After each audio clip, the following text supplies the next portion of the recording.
Hi friends, welcome to the first episode of our new series, The Power of Our Thoughts. I'm Ara Harathunian and I'm glad you're here.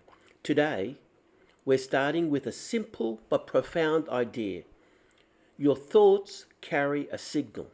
Think of each thought as a tiny broadcast, an inner frequency that shapes how you feel, what you notice, and how you respond to the world around you. Over time, those consistent broadcasts influence what flows back into your life. Now, this isn't about blaming ourselves for hard seasons. Life is complex. It is about reclaiming agency where we can. If we stay tuned to discouragement, anger, or fear, it's like listening to a station that only plays static. But the good news is we can change the station. Understanding the power of your thoughts starts with understanding the loop. Thoughts lead to state, state leads to choices, and choices lead to outcomes. Your thoughts, the words you constantly tell yourself, set your state. How your body and emotions feel, tense, calm, energetic, depleted. Your state shapes the immediate choices you make to engage, to withdraw, to lash out, or to pause. And those choices, accumulated over days and weeks, determine your long-term outcomes. We often try to change the outcome, but the work is upstream. Change the front end, change the quality of your thoughts, and you fundamentally change the back end. This is the place where we reclaim our power. Let's try a quick reset right now. Name one thought that's been heavy lately. Notice how it feels in your body. Tight chest, heavy shoulders. Now whisper this simple truth. This is a thought, not a fact. Now choose one kinder, more compassionate thought.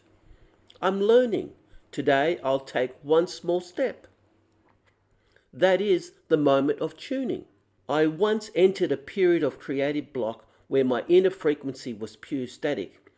You are past your best work. This isn't good enough. Why bother? I wasn't just having these thoughts, I was tuned in to them and my body was tight and anxious as a result. Because my state was tense, my choices were restricted, I avoided my desk, I snapped at family, and I wasted energy doom scrolling. The outcome was a deepening of the block. The negative thought wasn't causing the block, but my belief in it was preventing any positive movement. I finally practiced the rule, positivity without bypassing. I acknowledge this self-doubt is real and the work is hard, but I forced a shift in the frequency. I am not defined by this block. I am simply a person who shows up to the work. This wasn't instant happiness. It was simply a more accurate kind of broadcast.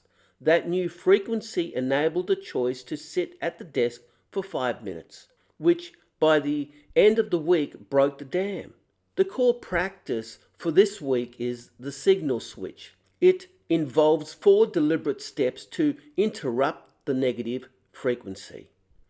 1. Catch the old station. Identify the recurring negative thought that pulls you down. 2. Question it. Ask, is this thought always true? What is the fuller, more compassionate story? 3. Choose a new station. Select one believable, compassionate reframe. It doesn't need to be a grand positive statement, just a slightly kinder truth. And finally, 4. Confirm with action. Take one tiny step that proves the new thought true.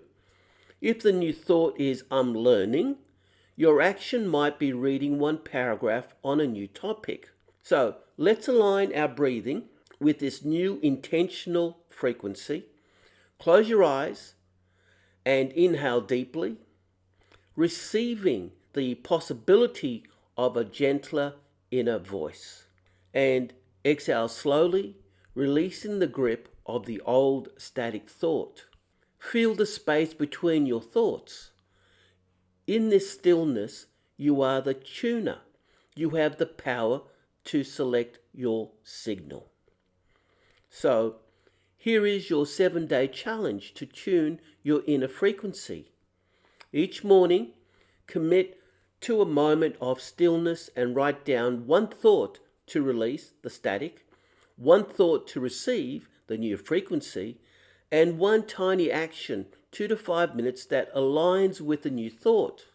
And in the evenings, list 3 things you are grateful for, reinforcing the positive broadcast. An optional way of doing it is, in that morning stillness, invite the Creator Spirit to guide your thoughts for the day, grounding your frequency in something larger than yourself. Your thoughts are powerful. Use them to tune your life toward hope and possibility. Next time on The Power of Our Thoughts, we dive into reframing the inner critic, the voice that holds us back, and how to transform it from a judge into a guide. So go well, stay well, be well, and may your inner frequency be clear and kind.